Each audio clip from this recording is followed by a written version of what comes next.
আমি মনে করি প্রশাসন একটা ভুল করলো কেন? সুবর্ণকে এখান থেকে ট্রান্সফার করে উত্তরবঙ্গে পাঠিয়ে দিল। এটাতে কিন্তু প্রশাসন এবং সরকারের পক্ষে বিপদ হলো। আমরা গণতান্ত্রিক কাঠামোর মধ্যে আছি, কিন্তু গণতান্ত্রিক মূল্যবোধের মধ্যে নেই। গণতান্ত্রিক মূল্যবোধের প্রাথমিক পাঠ হচ্ছে কিন্তু বিরোধী কণ্ঠস্বরকে লালন পালন করা। তখন হয়তো ওরা মনে করেছে কলকাতা হাইকোর্ট তো দুবেলা ডেকে পাঠাতে পারে, অতএব তাদের তদন্তটা নতুন করে শুরু করা হোক। অপরাধ, তথ্য প্রমাণ লোপাট করা একটা খুনের মামলায় বা যে কোনো মামলায় সেটা একটা অপরাধ। সেই অপরাধী তো সাজা পাবে, সেটাও তো কম নয়। চিন্তার 1 নম্বর সাকরেতকে, দুজনেই একই সঙ্গে চিটফান্ডের মামলায় গভীরভাবে যুক্ত, পুরো পাগল। আমি প্রত্যেককে অনুরোধ করি, এই রাজ্যটা একটা পাগলের হাতে আছে। তার বিভিন্ন কথাবার্তা বিশ্লেষণ করুন, কোনো সুস্থ মানুষের করতে পারে না। ওকে অবিলম্বে চিকিৎসক ব্যবস্থা করা উচিত। তিনি বিপদে পড়বেন, ভাইপো সেনাপতি বিপদে পড়বেন এই সমস্ত রাজসাক্ষীমূলক বক্তৃতা থেকে। পার্থ তো ডুবেইছে। আরজিকর কাণ্ডের একটা অন্য চিত্র আমরা দেখতে পাচ্ছি। সুপ্রিম কোর্ট থেকে হাইকোর্টে আসার পর একদিকে যেরকম ওই দিন রাতের যারা কর্তব্যরত নার্স ছিলেন তাদেরকে আজকে সিজিও কমপ্লেক্সে ডেকে পাঠানো করা হয়েছে, জিজ্ঞাসাবাদ করা হয়েছে। অন্যদিকে আরেকটা চিত্র, এই আন্দোলনের পুরোভাগে যে সমস্ত চিকিৎসকরা ছিলেন তাদের মধ্যে অন্যতম প্রধান মুখ ছিলেন ডক্টর সুবর্ণ গোস্বামী। তাকে দার্জিলিংয়ে ট্রান্সফার করা হলো এবং যে পোস্টে তিনি ছিলেন তার থেকে লোয়ার পোস্টে। না, ওকে যদি ওর যে পোস্টে ছিলেন, যে মর্যাদার পোস্টে, তার থেকে যদি ওকে নিচের কোনো পোস্টে দিয়ে থাকে তাহলে এই ট্রান্সফার অর্ডার আদালতে এক মুহূর্তও টিকবে না। আদালত খারিজ করে দেবে, নিয়ে কোনো সন্দেহ নেই। সেটা উনি যদি মনে করেন আদালতে যাবেন, সেটা ওর ব্যাপার। কিন্তু আমি মনে করি প্রশাসন একটা ভুল করলো কেন? সুবর্ণকে এখান থেকে ট্রান্সফার করে উত্তরবঙ্গে পাঠিয়ে দিল। এটাতে কিন্তু প্রশাসন এবং সরকারের পক্ষে বিপদ হলো। উত্তরবঙ্গে গিয়ে সুবর্ণ সেখানকার মানুষকে সংগঠিত করতে পারবে, স্বাস্থ্য দপ্তরের দুর্নীতি মানুষকে বলতে পারবে, তো চিকিৎসক হিসেবে তার সাধারণ মানুষের কাছে অনেক বেশি অ্যাপ্রোচ থাকবে। সুতরাং কলকাতার উত্তাপটা উত্তরবঙ্গে পৌঁছে যাবে। এটা হচ্ছে ট্রান্সফার করার একটা ইতিবাচক দিক আমাদের দিক থেকে, মানে আমার বোধ থেকে। আর নেতিবাচক দিক হচ্ছে এ থেকে প্রমাণ হয়ে গেল যে প্রশাসনে যারা আছেন তারা স্বাধীনভাবে, নিরপেক্ষভাবে প্রশাসনিক দক্ষতার দিকে নজর রেখে ট্রান্সফার করছেন না। আরজিকর আন্দোলনের সময় আমরা দেখেছি যে যারা পুরোভাগে ছিলেন সেই সমস্ত চিকিৎসক তাদেরকে কিন্তু লালবাজারে ডেকে পাঠানো হয়েছিল এবং একাধিকবার তাদের বলা হয়েছে, তাদেরকে তলব করা হয়েছে। এই যে এই প্রতিহিংসা, অর্থাৎ আন্দোলন করলে বা সরকারের বিরুদ্ধে কথা বললে তার কণ্ঠ রুদ্ধ করার যে একটা প্রচেষ্টা, অথচ আমরা গণতন্ত্রে বসবাস করছি। আমরা গণতান্ত্রিক কাঠামোর মধ্যে আছি, কিন্তু গণতান্ত্রিক মূল্যবোধের মধ্যে নেই। গণতান্ত্রিক মূল্যবোধের প্রাথমিক পাঠ হচ্ছে কিন্তু বিরোধী কণ্ঠস্বরকে লালন পালন করা। আমি তোমার সঙ্গে সহমত না হতে পারি, কিন্তু তোমার কথা বলার অধিকারকে আমি জীবন দিয়ে রক্ষা করব। এই হচ্ছে গণতন্ত্রের মূল কথা। আজকে পশ্চিমবঙ্গ তথা ভারতবর্ষে গণতন্ত্রের এই মূল মনোবস্তুটাই হারিয়ে গেছে। এখন যা চলছে তা সম্পূর্ণভাবে পুলিশ প্রশাসন নিয়ন্ত্রিত, পুলিশ স্টেট একে বলে।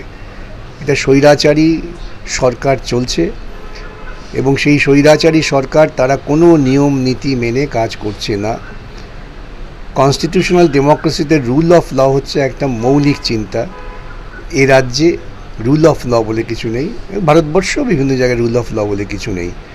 সেই পরিস্থিতির মধ্যে দাঁড়িয়ে আমি মনে করি পশ্চিমবঙ্গবাসীর অনেক বেশি দায়িত্ব যে আগামী দিনে পশ্চিমবঙ্গ একটা রুল অফ ল হোক, এমনভাবে চিন্তাভাবনা করা। আরেকটা বিষয় গুরুত্বপূর্ণ যে সুপ্রিম কোর্টের থেকে হাইকোর্টে মামলা এসেছে। নির্যাতিতার যে মা বাবা, তাদের আবেদন ছিল যে সিবিআই সঠিক তদন্ত করেনি এবং এমন অনেক মানুষ রয়েছেন যারা কিন্তু ওই ঘটনার দিন যুক্ত ছিলেন, অথচ তাদেরকে আইনের আওতায় আনা হয়নি। কিন্তু প্রশ্ন উঠছে যে সিবিআই তো এর আগেও তদন্ত করেছে, তাহলে ডিউটিরত বা কর্তব্যরত নার্সকে হাইকোর্টে ফিরিয়ে আনার পর তাদেরকে জিজ্ঞাসাবাদ আজকে করা হচ্ছে কেন, আগে কেন করা হলো না?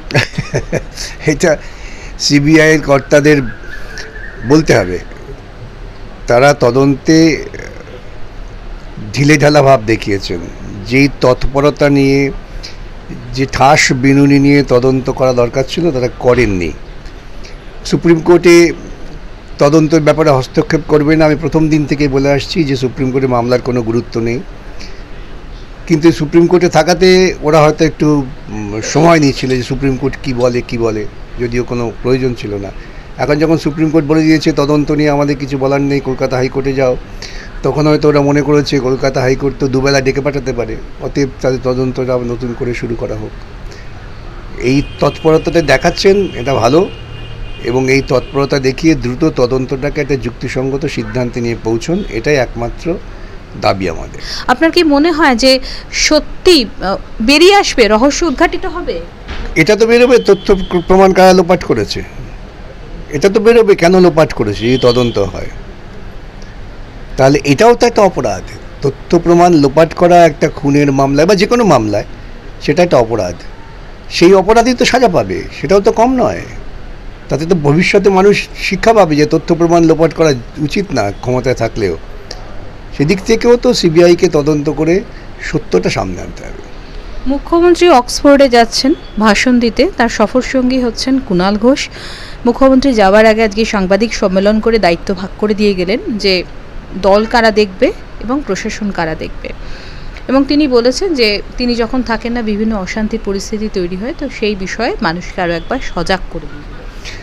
অশান্তি তৈরি করেছেন উনি, আজকে সেই মুহূর্তে তিনি চলে যাচ্ছেন, ভালো কথা। তাকে যদি অক্সফোর্ড ডেকে থাকে, আমি জানি না অক্সফোর্ড ডেকেছে কিনা, যেই ডাকুক না কেন তিনি বিদেশ ভ্রমণে যাচ্ছেন এবং তিনি সঙ্গে নিয়ে যাচ্ছেন তার 1 নম্বর সাকরেতকে। দুজনেই একই সঙ্গে চিটফান্ডের মামলায় গভীরভাবে যুক্ত। এখন তারা যাওয়ার পথে হয়তো সদা পরামর্শ করবেন যে কীভাবে আরও নতুন চিটফান্ড থেকে টাকা উপায় করা যায়, এছাড়া আর কিছু না।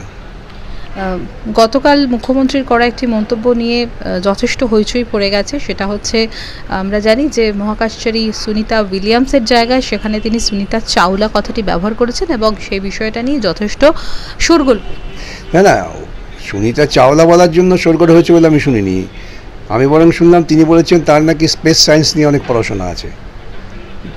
যদি ওটা বলে থাকেন তাহলে এটা উন্মাদ, পুরো পাগল। আমি প্রত্যেককে অনুরোধ করি, এই রাজ্যটা একটা পাগলের হাতে আছে, তার বিভিন্ন কথাবার্তা বিশ্লেষণ করুন, কোনো সুস্থ মানুষের করতে পারে না।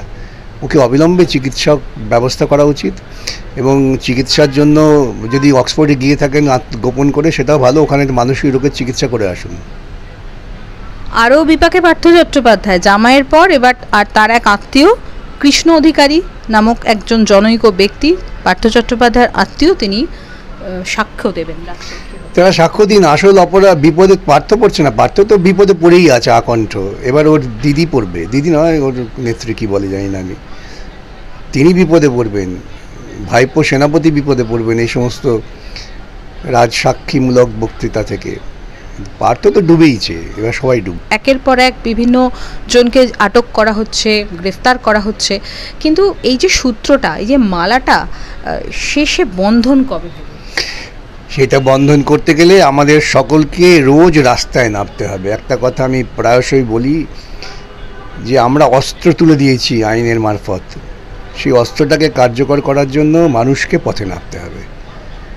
আমি ঘরে বসে থাকবো, সন্ধেবেলা টেলিভিশন দেখব আর সব কাজ আপনা আপনি উতরে যাবে, তা তো হয় না। মানুষের সমাবেশ, মানুষের প্রতিবাদ, মানুষের মিছিল প্রতিদিন প্রতি মুহূর্তে করতে হবে।